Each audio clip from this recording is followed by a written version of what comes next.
Successful people are not people without problems. They have, as a rule, just as many problems and largely the same kind as everyone else. The difference is that they learn to solve their problems. Successful living is nothing more than the ability to solve successfully the problems which are as much a part of living as breathing. The degree of our success will be determined by the extent to which we can solve our problems. If you can tell me what you want, I can tell you how to get it. The problem with the great majority of individuals is not with their ability to achieve their goals in life, but rather with the failure to understand two factors vital to successful living. The first is to make the decision as to what it is we want enough to give it most of our attention until it's been achieved, and to clearly define it. And the second is to fully understand that we have the ability to achieve this goal, or we wouldn't want it in the first place. The next vital rule to successful living is to understand that our success is won or lost by our ability to serve others. We are interdependent, and it's just as impossible to succeed without serving others as it would be to live in our modern world without others serving us. Our rewards in life will and must always be in exact proportion to our service. It is the misunderstanding of this single law which, in my mind, is responsible for fully 90% of the frustration and discontent we see around us. Now, a lot of people don't like this law, if they're even aware of it, but not liking a law does nothing to change it.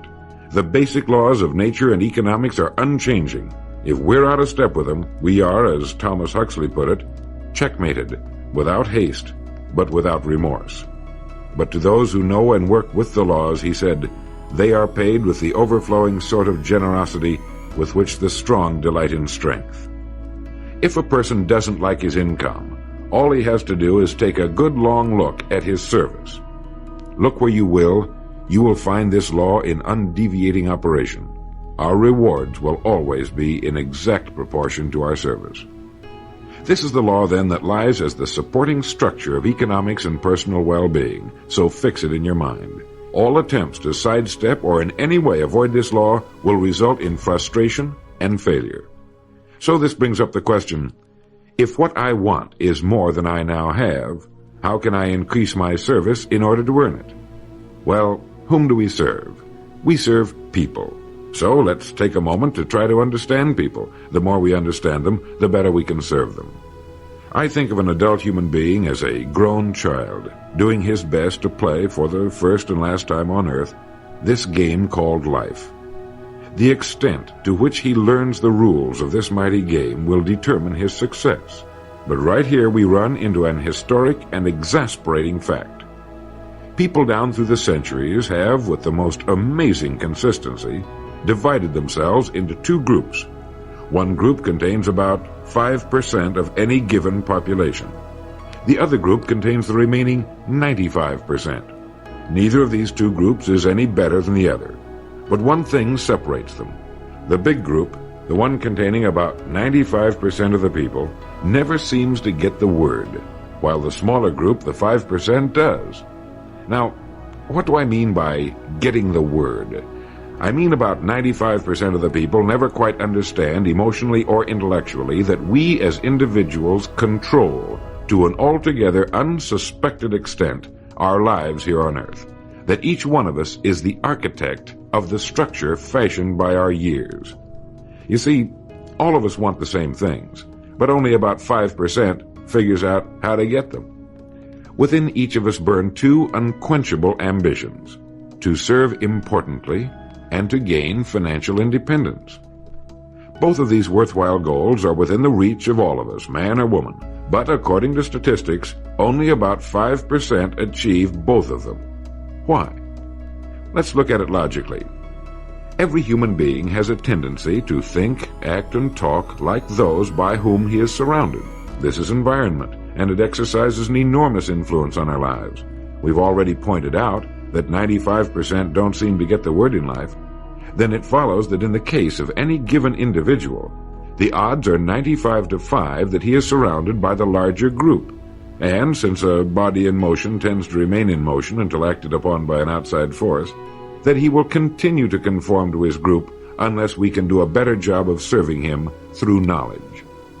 The failure of most people to live successfully is not caused by their lack of abilities, far from it, but rather in their failure to decide what it is they want, and understanding that our wants are governed by our talents and abilities, and that we are divided into two groups of roughly 5% and 95%, and that it's the 5% group which is successful.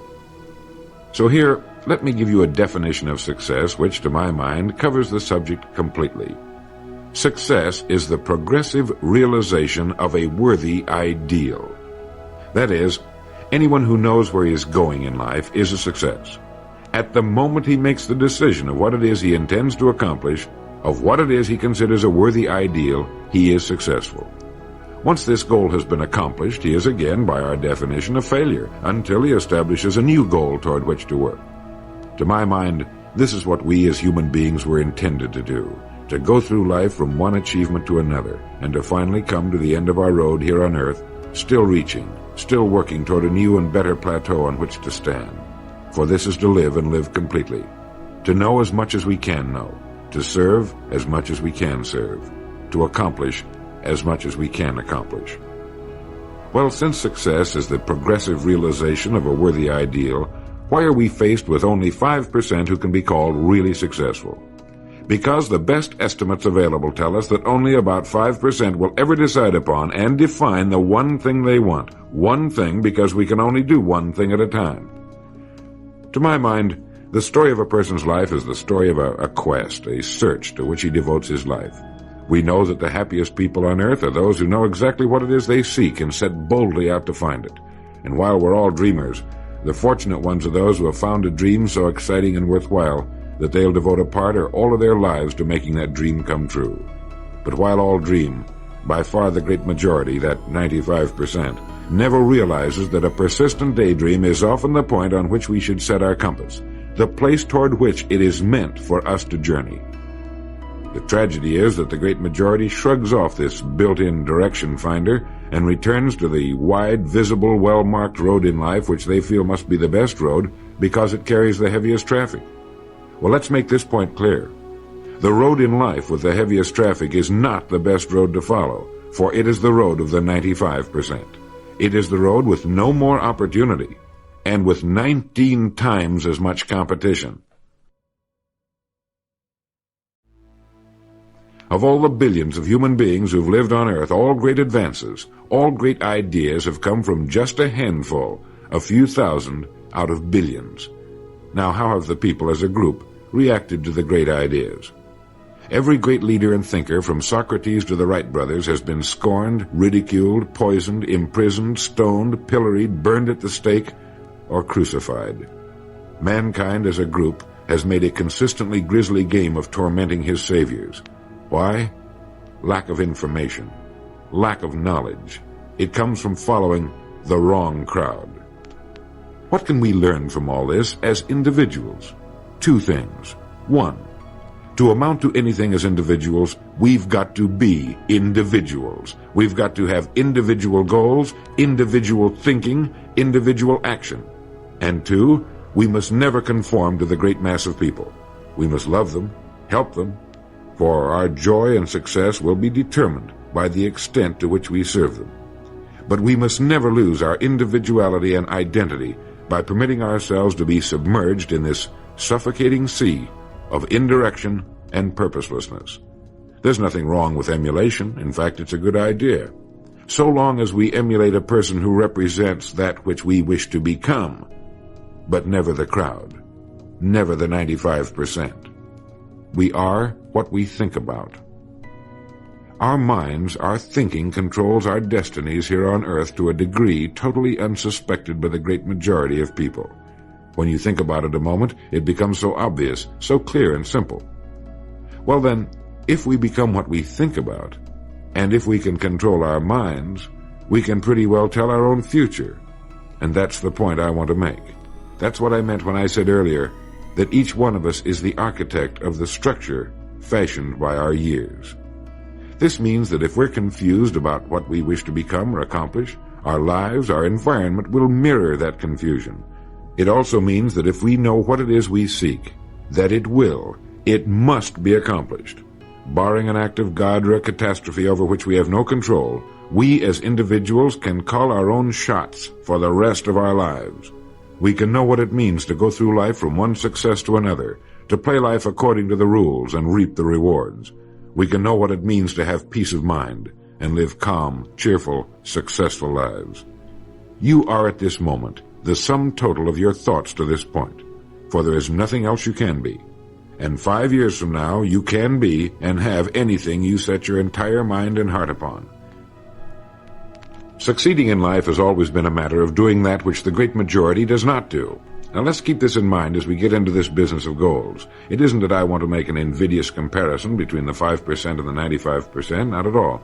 That's just the way it is. And if we don't recognize it, it will be to our cost.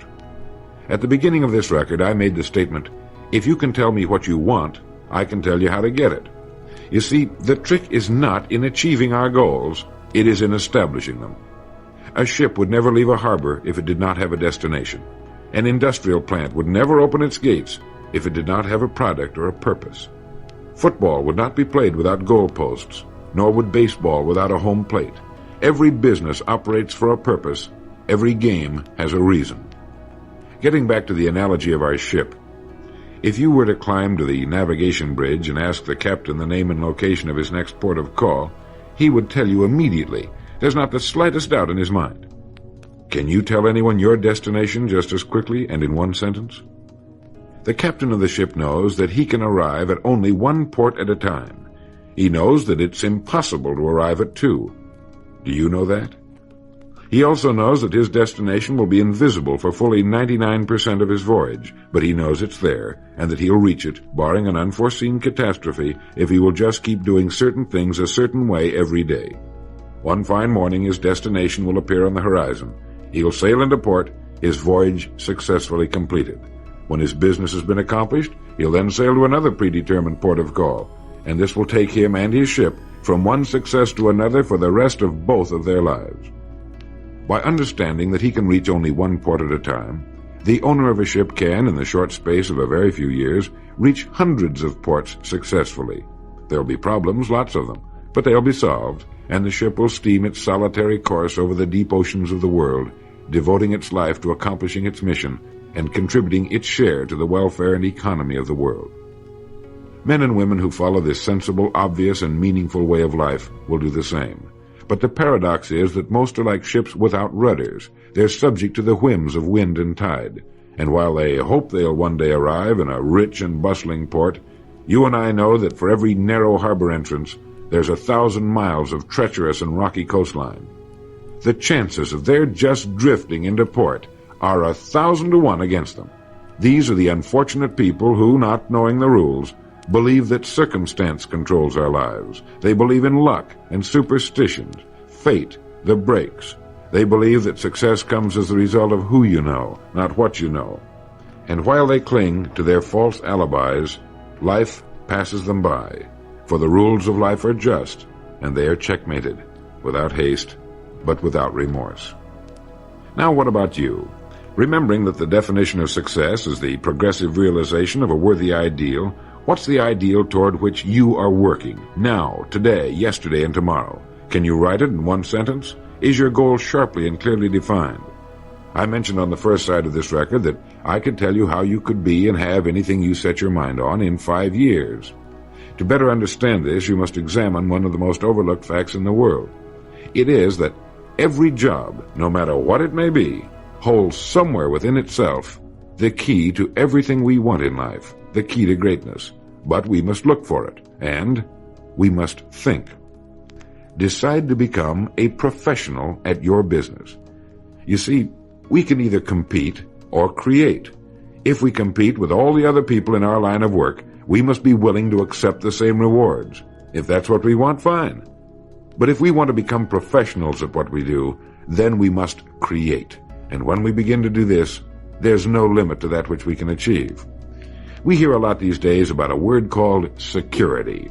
Everyone wants security, but not 1 in 10 can tell you what it is. Most people will tell you that security rests with a job. This is impossible. There is no such thing as a job that represents security. Anyone with a job can lose it for any one of 1,000 reasons at any time. There is only one place on earth you can find security, and if it isn't there, it isn't anywhere. It's inside of a person, never outside. If a man has security inside, where it belongs, his wife and children can feel it when he sits down to eat with them, and they're warmed by it. If a man has security inside where it belongs, you can see it walking down the street, and you can feel it when he enters a room. That's security, and you can't take it away from him. You can take away his money, his home, everything but a wife who's willing to start over, and most of them are, and drop him anywhere in the country. Go back in a year, and he'll be doing just as well as when you found him the first time. You can't keep a good man down, no matter what you do to him. Like cream on milk. You can shake it all day, but just set it down for a while, and it'll bounce right to the top again. This man or this woman has security where it belongs. And do you know where it comes from? It comes from doing what we do for a living surpassingly well. It comes from being a pro in a world of amateurs.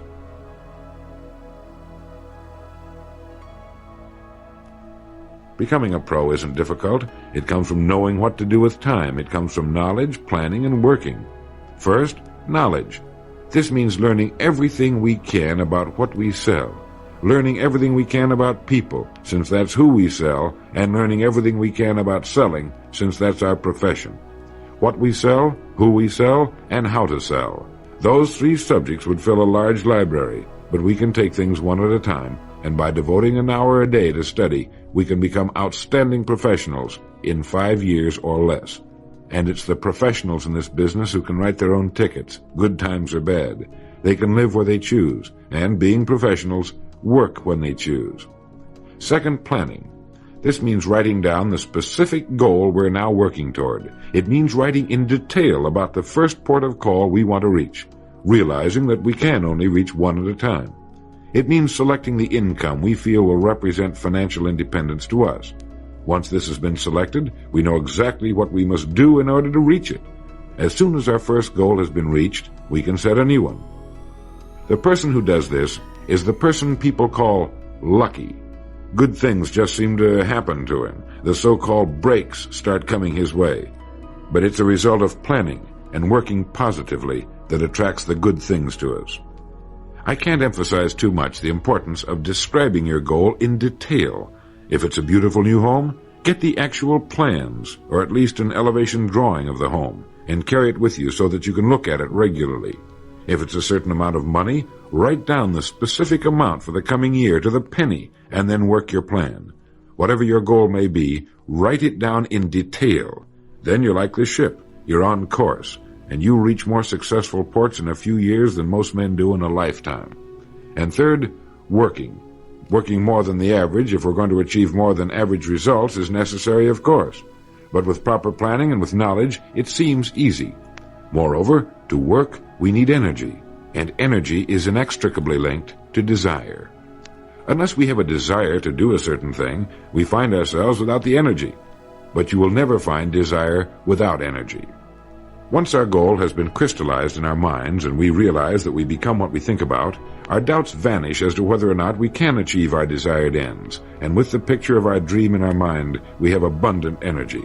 Compared with what we ought to be, we're only half awake. Our fires are damped, our drafts are checked. We're making use of only a small part of our possible mental and physical resources. Stating the thing broadly, the human individual thus lives usually far within his limits. He possesses powers of various sorts which he habitually fails to use. He energizes below his maximum, and he behaves below his optimum. And then he wrote, "Excitements, ideas, and efforts, in a word, are what carry us over the dam." He goes on in this excellent essay to point out that we have deep reservoirs of abundant energy that we habitually fail to use, and that by pushing past the first false feeling of fatigue, we will find an exhilarating second wind that will take us to our goals. This is why in studying the lives of the world's great men and women, we find they seemed to be indefatigable. Work meant nothing to them, because what they were doing, where they were going, filled their entire worlds. Frequently, people find it difficult to establish a goal toward which to work. Realizing that we cannot be successful without a goal, here's a good way to solve the problem. Get off by yourself and where you can think without being disturbed. Then write on a sheet of paper a complete description of the person you would like to be and the things, in being this person, you would have. Once this has been done, start acting the part of the person you wish to become. Carry as often as you can a clear mental image of the person you want to be and begin to be that person. Soon this will become so knit with habit it will lead you without fail to the goal you seek. You see, when you begin to do this, you're using your greatest power, your mind, and you will become what you think about. The only thing about a man that is a man is his mind. Everything else you can find in a pig or a horse. Think about that line until you know what it means. The only thing that sets us apart as human beings is our divine minds. Everything that means anything to us, our love of our families, our faith, our dreams, our talents and abilities, our religion, everything we know, is connected to us solely through our minds. Our minds represent our hope and our future. Yet, as a rule, it is the last place the average person will turn to for help. Your mind contains riches beyond belief, but you must prospect this rich and largely unexplored continent. And the only way it can be prospected is by systematic study and systematic thinking. Your mind is like a muscle. It will develop only to the extent that you use it, no more. By devoting an hour a day to study, you're building your mind into a powerful and creative servant. If you only do this 5 days a week, it comes to 260 hours a year. That's 1,300 hours in 5 years, or the equivalent of 162 8-hour days devoted to study and research. Believe me, if you'll do this, in 5 years you'll be one of the most accomplished professionals in your field, and you'll have the world on a string. You will virtually be able to write your own ticket. The average man works 8 hours a day, about 50 weeks a year, for 40 years. That's time enough to become great at anything. The time will pass anyway. We might as well reap the rewards. So now, let's sum up and reduce the whole thing to a workable formula, a set of rules for this game of life that cannot fail to take us to where we wish to go. The first and most important thing to remember is the rule that controls our life. We become literally what we think about. This means that we must establish a worthwhile goal toward which to work, a goal that will occupy our minds most of the time. This goal should be written out or illustrated. We should look at it and restate our purpose every morning, every night, and as many times during the day as we can. We must fully understand, emotionally as well as intellectually, that whatever it is we set our heart upon will become real in our lives. We must also remember the law that lies as the basic foundation for all economics and personal well-being as well. Our rewards will be in exact proportion to our service, and if we want to get into the top 5% of the people, we must often cut ourselves away from the effects of our environment and become individuals with individual goals, individual thinking, individual actions. We must realize that our daily work contains more opportunities than we could develop in a lifetime, and that our job contains within itself the key to greatness, the road to everything we could possibly want in life for ourselves and our families. We must realize, too, that security can be found in one place only, inside of us. If it isn't there, it isn't anywhere. And the only road to security lies in doing what we do for a living surpassingly well. And lastly, that we must become professionals at what we do, and that becoming a pro involves knowledge, planning, and working. Knowledge of what we sell, who we sell, and selling. Planning by establishing the goal, which automatically establishes our work pattern. The great salesman is like the great golfer. It looks easy the way he does it, because it is easy the way he does it. But it took time, dedication, and work in its accomplishment. Is it worth it? You bet it is. P.G. Hamilton once wrote, "Let's be different. A strong life is like that of a ship of war, which has its own place in the fleet and can share in its strength and discipline, but can also go forth alone to the solitude of the infinite sea. We ought to belong to society, to have our place in it, and yet be capable of a complete individual existence outside of it. And remember the strangest secret, will you? You are now, and you will become, what you think about."